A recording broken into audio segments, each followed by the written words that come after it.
सो हाँ, मैंने of you से कि मेरी लाइफ में तो जो प्रॉब्लम होती है मैं उसके बारे में कभी किसी से बात ही नहीं करता। I don't think so, because ये एक ह्यूमन नेचर है और generally on an average it happens.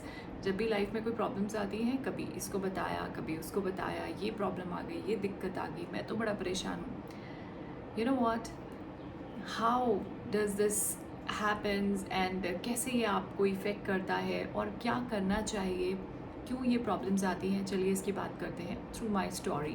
What happens, एक बार एक व्यक्ति अपने जो शहर में रहते थे और उनको बहुत सारी समस्याएं थी, बहुत सारी प्रॉब्लम्स थी।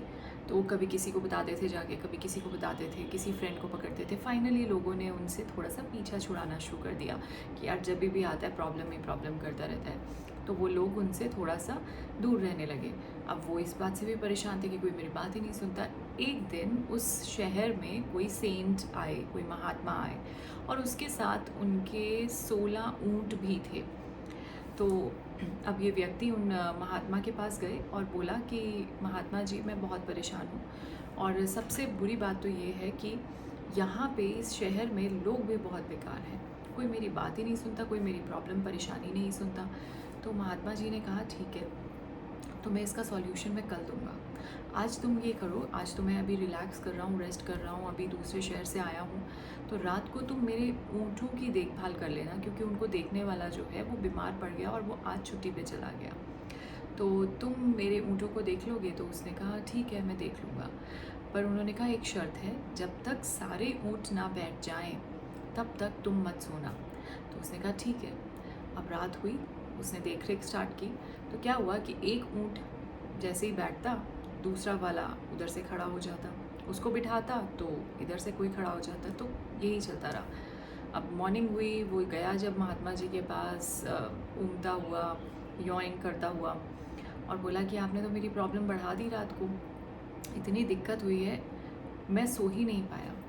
एक ऊँट को बिठाता था तो दूसरा खड़ा हो जाता था, दूसरे को बिठाता था तो तीसरा खड़ा हो जाता था, मतलब मैं पूरी रात यही करता रहा। और वो हंसने लगे, मुस्कुराने लगे, वो बोलने लगे कि यही समझाना चाह रहा था। ये जो ऊँट खड़े हो रहे हैं, बैठ रहे हैं, exactly same ways the life and the problems are. एक जाएगी, दूसरी आ जाएगी, फिर उसको सॉल्व करेंगे तो तीसरी आ जाएगी, आती रहेंगी। द पॉइंट इज़ कि आपको उन प्रॉब्लम से पहली बात हर बार सीखना है, और वो सीख तब पाएंगे जब हम काम रहेंगे। तो प्रॉब्लम कब लगती है? जब हम उस प्रॉब्लम के टाइम पे बड़े ही परेशान हो जाते हैं, स्ट्रेस्ड हो जाते हैं। लेकिन यदि हमारा बिहेवियर, हमारा नेचर एक जैसा रहेगा, हम काम रहेंगे, सहज रहेंगे, तो जब भी कोई प्रॉब्लम आएगी तो it will be like a lesson कि अच्छा आई है, चली जाएगी, इसको सॉल्यूशन निकालते हैं और ख़त्म करते हैं। क्योंकि फिर दोबारा आनी है तो उसको प्रॉब्लम की तरह मत लीजिए, क्योंकि ये आती रहेंगी, जाती रहेंगी, और ये आपके साथ नहीं है, ये सभी के साथ है।